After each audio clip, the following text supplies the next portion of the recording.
नमस्कार मंडळी, अक्षय मोरे मित्र मंडळामध्ये आपलं सहर्ष स्वागत. तर आपलं ठरलेलं की आपण डेली एक स्वीटची रेसिपी यूट्यूबवरती टाकणार आहोत.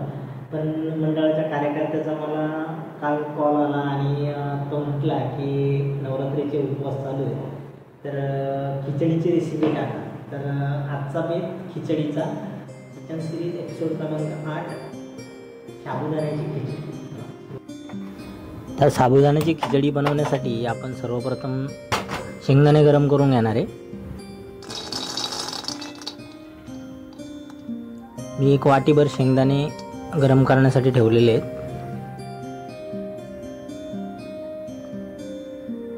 शेंगदाणे गरम होत आहेत तोपर्यंत आपण बटाट्याची छोटे छोटे चकत्या करून घेऊया. म्हणजे बटाटे छोटे छोट्या याच्यात आकारात कापून घेऊया. तुम्हाला हवा असेल तर तुम्ही बटाटे उकडूनही खिचडीमध्ये टाकू शकता.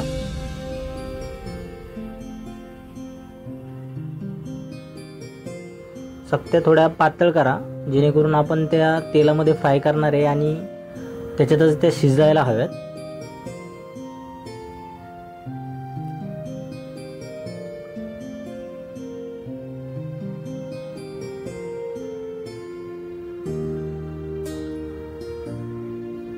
आपले शेंगदाणे भाजून झालेले आहेत. आपण शेंगदाण्याच्या वरचा कवर म्हणजे टर्कल काढून घेणार आहे.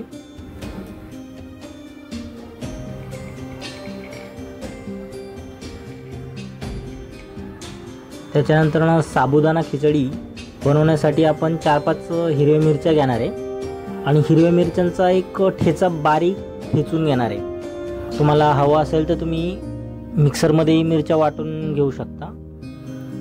पण ह्या आधुनिक तंत्रज्ञानामुळं सध्या आपले कामं, शरीराची हालचाल खूप कमी झालेली आहे, म्हणून मी खलबत्त्याचा उपयोग करतोय. मिरचीचा ठेचा करताना त्यामध्ये मी थोडंसं मीठ ॲड करणार आहे आणि मिरच्यांचा होईल तेवढा बारीक ठेचा करून घेणार आहे. तुम्ही मिरच्या कट करूनही घेऊ शकता, पण मग नंतर मग आपण खिचडीतल्या त्या मिरच्या निवडून टाकतो. आपल्याला तसं नको आहे. मिरचीचे हे आपल्या शरीरासाठी वेगवेगळे गुणधर्म आहेत. मिरचीचा ठेचा झाल्यानंतर आपण त्याच्यामध्ये शेंगदाणे ॲड करणार आहे आणि मिरच्यांसोबत शेंगदाण्याचाही बारीक कूट करून घेणार आहे. तुम्ही मिक्सरचाही वापर करू शकता.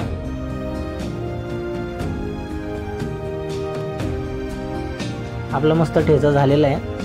मी रात्री 2 वाटी साबुदाणे भिजत घातलेले, त्याच्यामध्ये आपण हा शेंगदाण्याचा कूट आणि हिरव्या मिरचीचा ठेचा मिक्स करणार आहोत.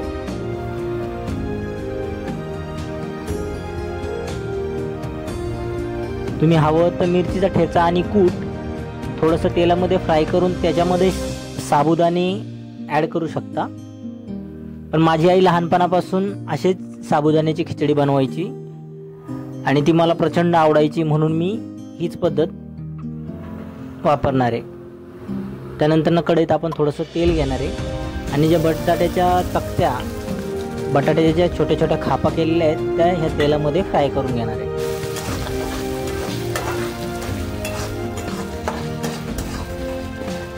साबुदाण्याची खिचडी बनवण्याचे खूप वेगवेगळे प्रकार आपल्याला माहिती असतील, पण मला असं वाटतं हा सर्वात साधा सोपा मार्ग आहे.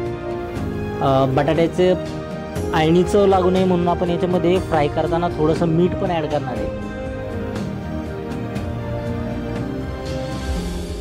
आपला कलथा हा कंटिन्युअसली चालू राहायला पाहिजे, कारण बटाट्याचा गुणधर्म तेल जरी असेल तरी पण तो कढईला पटकन चिटकून घेतो.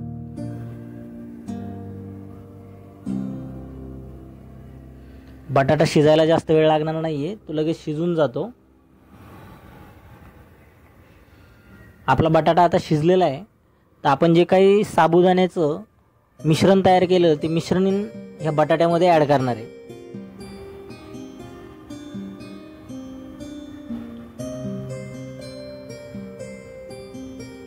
तुम्हाला विश्वास बसणार नाही, पण कढईमध्ये ज्यावेळेस साबुदाण्याचं मिश्रण गरम कढईमध्ये ओतलं त्याच वेळेस खिचडीचा मस्त असा सुगंध यायला लागलेला आहे.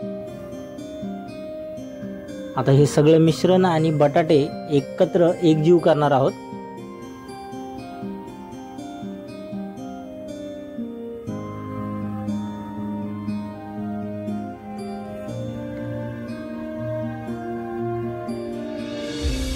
उपवासाची साबुदाण्याची खिचडी बनवतोय म्हणून आपण जिऱ्याचाही तडका देणार नाहीये किंवा अजून कुठले बाकीचे पदार्थ याच्यामध्ये ॲड करणार नाहीये.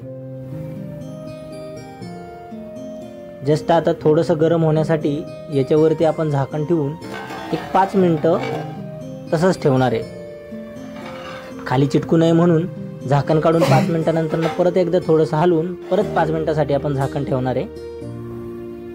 आता तुम्ही पाहत असाल तर पांढरे असणारे आपले साबुदाणे हे ट्रान्सपरंट झालेले आहेत. याचा अर्थ साबुदाणे हे आपले व्यवस्थित शिजलेले आहेत आणि तयार झालेली आहे आपली ही साबुदाण्याची उपवासाची खिचडी.